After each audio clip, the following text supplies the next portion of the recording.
의인을 위하여 죽는 자가 쉽지 않고 선인을 위하여 용감히 죽는 자가 혹 있거니와.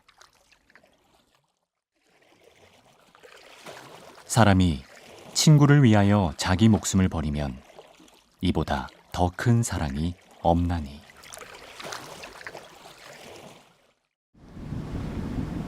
(1902년 6월 11일)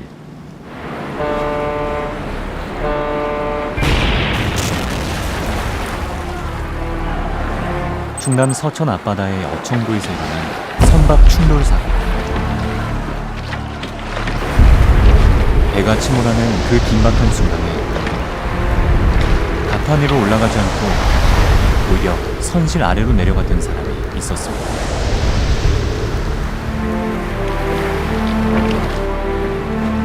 헨리 아펜젤러 선교사. 목포에서 열리는 성서 번역회의에 참가하기 위해 항해하던 중이었습니다. 위층에 있던 아펜젤러가 충돌 후에 칠흑같이 어두운 밤이죠.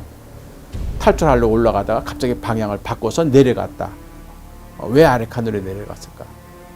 그와 함께 목포로 내려가던 조한교 씨, 그리고 기독교 학교에 다니던 여학생, 그들은 이제 아레칸에 있었으니까 그들을 구하러 결국 내려갔다가 희생된 게 아니냐. 기계체조 선수 출신의 수영도 잘했던 그는 탈출할 기회가 충분했음에도 동행했던 조사와 여학생을 구하려다 목숨을 잃고 말았습니다.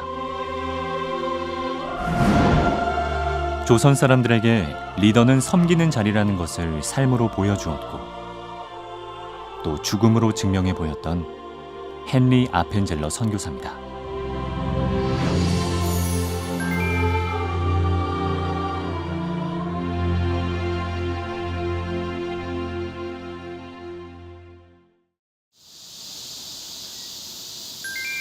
배제학당은 1885년 아펜젤러 선교사가 세운 한국 최초의 서양식 근대 교육기관입니다. 유능한 인재를 기르고 배우는 집이라는 뜻의 교명을 고종 황제가 직접 하사하기도 했죠. 그 이름처럼 배제학당은 우리나라 역사에 길이 남을 만한 인재들을 배출해냅니다. 우리 글과 말을 통해 민족의 얼을 지켰던 한글학자 주시경, 진달래꽃, 엄마야 누나야라는 시로 유명한 서정시인 김소월 등 한국의 선각자들과 수많은 근대 지식인들을 배출한 신교육의 발상지이자 신문화의 요람입니다. 교육 선교를 통해 조선 땅에 복음을 전하려 했던 아펜젤러 선교사. 그가 학교를 열자 영어를 배우려는 학생들이 수없이 몰려들었는데요. 신문물이 들어오는 새로운 시대에 발맞춰 영어를 배워 입신양명을 꿈꾸는 학생들에게 아펜젤러 선교사는 이전과는 전혀 다른 가치관을 심어줍니다. 욕위 대자, 당위 인역. 누구든지 크고자 하는 자는 남을 섬기라. 그것은 조선의 지식인들이 지금껏 알지 못했던 새로운 사상이었습니다. 과거의 봉건 시대의 관리나 지도자가 된다는 것은 밑에 사람을 누르고 착취하고 관리하고 지배하고 이런 리더십이었어요. 아펜젤러 목사님은 영어 배워서 출세하려고 관리가 되려고 하는 학생들한테 먼저 섬김의 리더십을 배워라. 높은 자리에 올라가면 올라갈수록 누리고 즐기고 지배하고 하려고 했던 사람들이 오히려 이제는 올라가면 올라갈수록 겸손해지는 그런 리더십으로, 저는 그것이 아펜젤러 목사님이 배제학당을 통해서 한국 사회에 심어준 새로운 리더십의 형성으로 굉장히 중요한 부분이죠. 예수 그리스도가 보여준 섬김과 희생의 정신을 가르쳤던 배제학당. 이 새로운 정신은 식민지 조선의 젊은이들을 송두리째 바꾸어 놓았습니다. 배제학당에서 공부한 많은 이들이 나라와 민족을 위한 사명자로 세워졌고 1887년 베델교회라는 이름의 신앙 공동체도 세워집니다. 한국에 온 첫 감리교 선교사로 교육 선교, 성경 번역 등의 사역을 통해 섬김의 리더십을 강조했던 아펜젤러 선교사. 그는 삶으로 행했던 수많은 사역들 못지않게 죽음의 순간에 보여준 단 하나의 행동을 통해 이 땅에 가장 큰 교훈을 남겼습니다. 그래서 선한 목자는 양을 위하여 자기 목숨을 버린다. 그분이 배제학당에서 학생들 앞에서 보여줬던 모든 삶의 모습도 그렇고, 그다음에 마지막 돌아가실 때 모습도 결국 선교는 희생이다. 목회는 희생이다. 그것이 바로 예수의 삶이고 그게 바로 선교사의 삶이다. 그의 선하심은 세상에 노래합니다. 그 이름에 크신 능력. 1885년 4월 5일 앞으로의 삶의 실상을 미리 예측하거나 그 심각성을 알지 못한 채 임신한 몸으로 제물포에 도착했을 엘라 아펜젤러가 떠올랐습니다. 선교사들이 하는 일은 성격상 현지인들과 항상 접촉하며 살지 않을 수 없었습니다. 이것은 곧 그들이 위생상의 위험에 항상 노출되어 있었다는 말입니다. 많은 선교사들, 특히 의료 선교사들의 현지에서 발생한 질병으로 인해서 희생자가 되었는데, 면역이 약한 선교사들의 어린 자녀들도 그 폐해가 컸습니다. 선교사 가정의 가장 어려운 점 하나는 바로 자녀 교육 문제였습니다. 선교사 자녀들의 교육은 전적으로 그 어머니에게 맡겨졌지만, 그리고 때로는 몇 가족이 함께 모여 소그룹을 이루어서 해결해야만 했습니다. 그러나 중고등학교 과정에 이르면 더 이상 감당할 수 어렵게 되니까 어쩔 수 없이 어린 자녀들을 떠나보낼 수밖에 없었습니다. 아펜젤러 부부는 맏딸 앨리스를 서해 건너 중국 산동성에 있는 지푸 국제학교에 유학을 보낼 수밖에 없었습니다. 이 앨리스는 가족과 떨어져 지내는 것이 너무 힘들어서 그만 병이 나고 유학을 중단할 수밖에 없었다고 합니다. 아펜젤러 부부는 슬하에 일남 3녀를 두었습니다. 1902년 6월 11일 두 번째 안식년을 마치고 혼자 한국에 와서 사역을 수행하던 아펜젤러 목사님이 사망하시죠. 이 사망 소식을 미국에서 접했을 때 맏딸 앨리스는 18살, 아들 헨리는 14살이었습니다. 엘라 아펜젤러는 온갖 고생을 무릅쓰고 네 자녀를 대학 교육까지 시키면서 아버지가 잠들어 있는 한국 땅을 원망하기보다는 오히려 이어받아야 할 유업으로 가르칩니다. 네 자녀가 모두 부모의 뒤를 이어서 선교사가 되었습니다. 맏딸과 막내딸 그리고 외아들은 한국 선교사가 되어서 이화학당과 배제학당의 교육사업에 헌신합니다. 그리고 둘째 딸 아이다는 일본 선교사가 됩니다. 1884년 12월 아펜젤러는 랭커스터의 제1감리교회에서 엘라 다지와 결혼식을 올린 후 1885년 2월 1일 한국을 향한 긴 항해를 시작합니다. 그해 7월 29일 서울 소서문으로 이 두 부부가 들어서는 순간, 주여 내가 여기 있나이다. 나를 도구로 삼으시어 문 영혼을 구원하는 일에만 사용하소서라고 기도합니다. 아펜젤러는 다 아시다시피 한국의 첫 감리교회 설교를 담당하고 첫 감리교인들의 교리 감독을 담당하고 한국인 본초 설교사들의 신학교육을 담당하면서 한국 감리교회 신학의 밑자리를 깔아주는 개척자로서의 역할을 충실히 한 신학자였습니다. 그는 과정상 간접선교의 일환으로 근대교육과 근대병원 건립에도 참여합니다. 그가 건립한 배지학당의 당원으로 크게 되고자 하는 자는 마땅히 다른 사람을 섬기는 자가 되라라고 규정해서 영어를 배워서 출세하기 위해서 정치적 야망으로 문을 두드린 학생들에게 오히려 남을 섬기고 보살피는 새로운 지도력을 가르치십니다. 그는 교육에서 자조적인 이념을 부각시키려 했습니다. 이는 한국인에 대한 관찰을 통해 도출한 것으로 한국인을 주체적인 인간으로 교육하려는 것이었습니다. 기숙사, 작업부의 운영을 통해서 학자금이 없는 이는 일자리를 주고 제 힘으로 벌어서 쓰게 한다는 것을 학칙으로 규정합니다. 그가 꿈꿨던 이 나라 720만의 사람을 위한 최고 수준의 대학 교육은 1902년 6월에 아펜젤러의 소천으로 중단됩니다.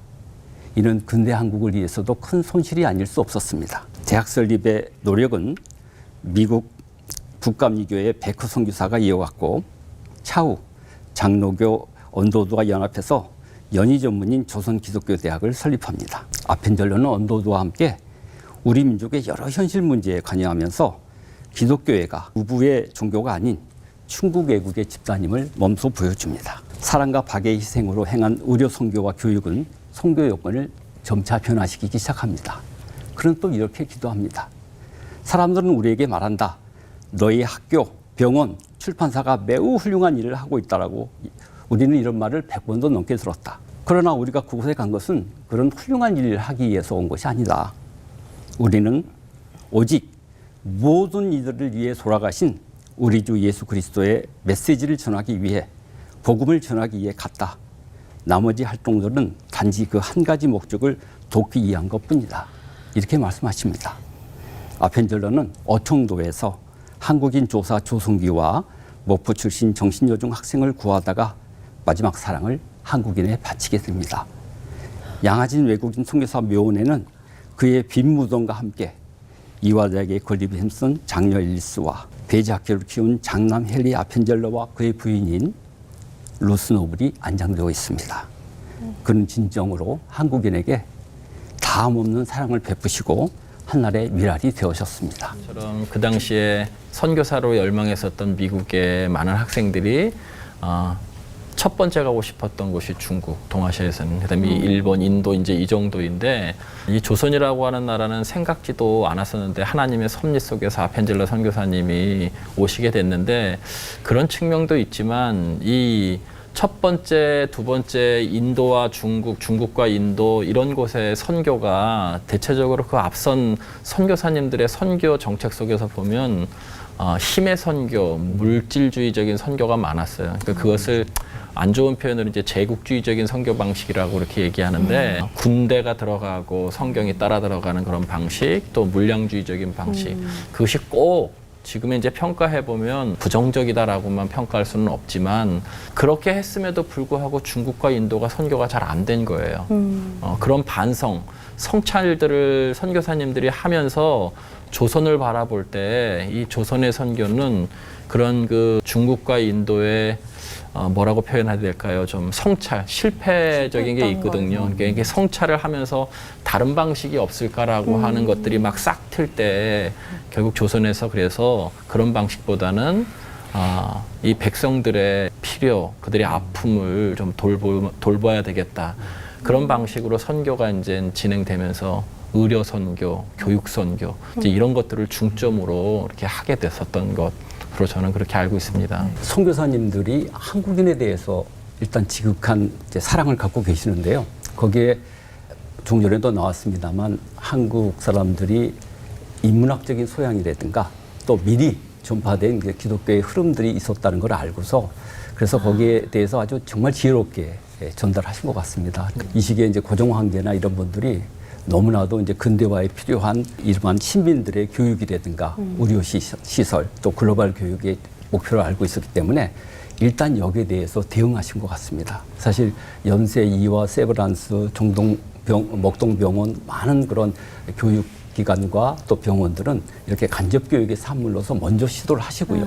그리고 이제 목사님들께서는 그러나 뭐 배제나 이화나 또 연희를 교육을 시킨다는 데 목표가 있는 것이 아니라 이들에게 점차적으로 때가 되었을 때 그리스도의 복음을 전했을 때 이들에게 확실한 개종자가 나오고 이제 기독교의 복음이 전파되리라는 직접 선교의 방식을 알고 계셨던 것 같습니다. 그래서 정말 이 선교사님들이 지혜롭게 대응하시면서 응하셨는데 가장 중요한 것은 한국인들의 영적인 열망과 또 지적 수준에 대한 깊은 애정이 있으셨던 것 같습니다. 그 점을 저희는 깜짝 놀랍니다. 이분들이 어떻게 그렇게 한국인들을 사랑할 수 있었을까 하는 생각을 하게 되고요.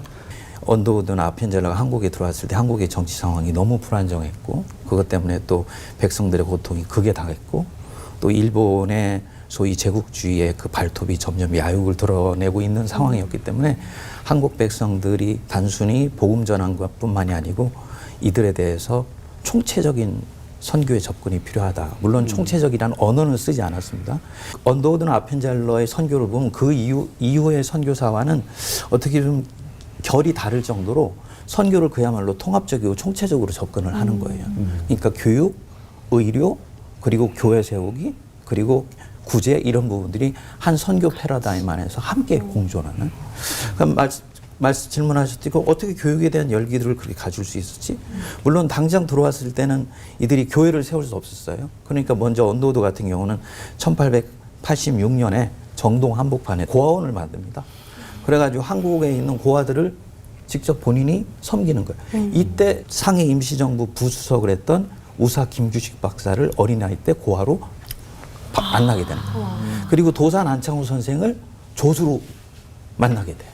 그리고 이들을 통해 가지고 소위 한국 백성의 필요를 정확하게 읽어드리는 작업을 하면서 경신학교라든지 연희 전문을 세우기 위한 기본적인 바탕들을 깔아나가는 이런 일이 있었다. 그때 가장 뜻깊은 사역 한 가지씩만 꼽아주신다면 어떤 일이 있는지 궁금합니다. 특히 이제 감리교를 중심으로 말씀드리면 저는 놀라운 것은 여성 교육의 강조입니다. 예, 이분들의 영향으로 우리가 알고 있는 이제 이 시기에 소위 여학생 또 신여성, 직장 여성의 계기적으로 이제 여자들의 사회적 등장을 얘기하는데요. 네, 많은 노력을 하는데 그 중에 특별히 이제 스크랜튼, 메리 스크랜튼이라는 그 이제 대부인을 통해서 이화학당을 만들게 되고 이제 교육을 시키죠. 그래서 많은 교육기관이 활성화되는데 그 중에서도 특별히 여성 교육에 대해서 많은 예를 쓰십니다. 그래서 궁극적으로 여기서 교육된 분들이 민족운동, 민족교육 또는 YWCA와 같은 그런 여성운동의 주춧돌로 성장을 하게 됩니다. 그래서 이분 선교사님들이 여성에 대한 많은 이제 예를 쓰신 게 재미있고요. 아주 재미있는 것은 1896년 12월 달에 이제 닷새간에 걸쳐서 정동 베들레배당, 지금 국가의 보물인 문화재배당에 이제 준공식을 할 때 거기에서 이제 5번째 날 이제 이런 설교를 합니다. 논쟁을 벌였는데 여성과 남성 누가 더 우월한가? 그래서 남하와 뭐 성인들 다 등장하고 그래서 남성이 우월하다고 막 손을 꽂고 있을 때 반대쪽에서 여성들이 손을 듭니다. 근데 그 예수와 석가와 공자를 교육시킨 사람은 누구냐? 낳은 사람은 누구냐 해서 이제 여성이다라는 박수가 나오게 됩니다. 그래서 이게 이제 당시에 보도가 됩니다. 그래서 드디어 잠 깨어있던 우리 여성들이 하늘의 절반이 드디어 역사에 등장했다라고 평가될 만큼 여성들이 성장한 것은 교회와 또 여성 교육의 이제 계기가 됐는데 이분들이 먼저 씨를 뿌리고 이제 활성화시켰다 이렇게 얘기할 수 있겠습니다.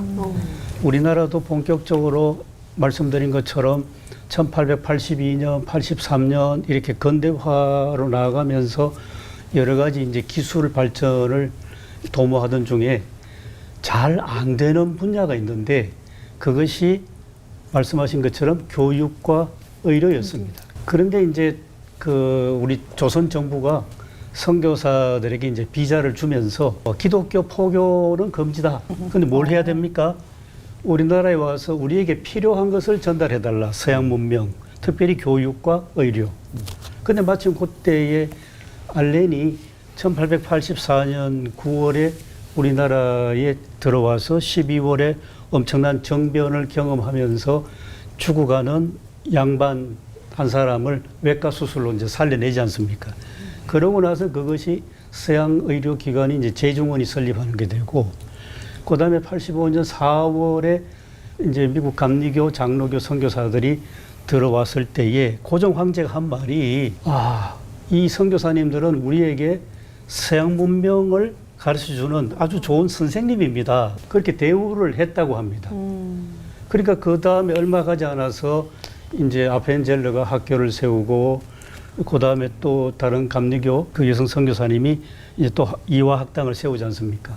그랬을 때 얼마나 그 교육에 대한, 근대 교육에 대한 열망이 컸는지, 우리가 잘 아시는 대로 학교 이름 배제, 고종 황제가 지어줬죠. 인재를 양성하라는 것.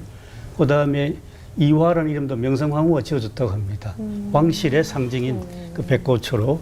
그 다음에 이제 언더우드는 이제 고아학교. 여기서 특이한 점은 그냥 학교를 세워서 지식 습득하겠다는 것보다도 조선 사람들을 얼마나 깊이 이해하고 사랑하기 시작했는가, 선교사들이. 그래서 교육의 출발은 인간에 대한 애정, 또 사람에 대한 사랑, 거기서부터 근대화, 그다음 근대성이 싹 트지 않았는가. 첫 번째 안식년 때 건강이 나쁘니까 친구가 필라델피아에 와서 봉사하고 이제 가지 말라고 이제 권유하셨답니다.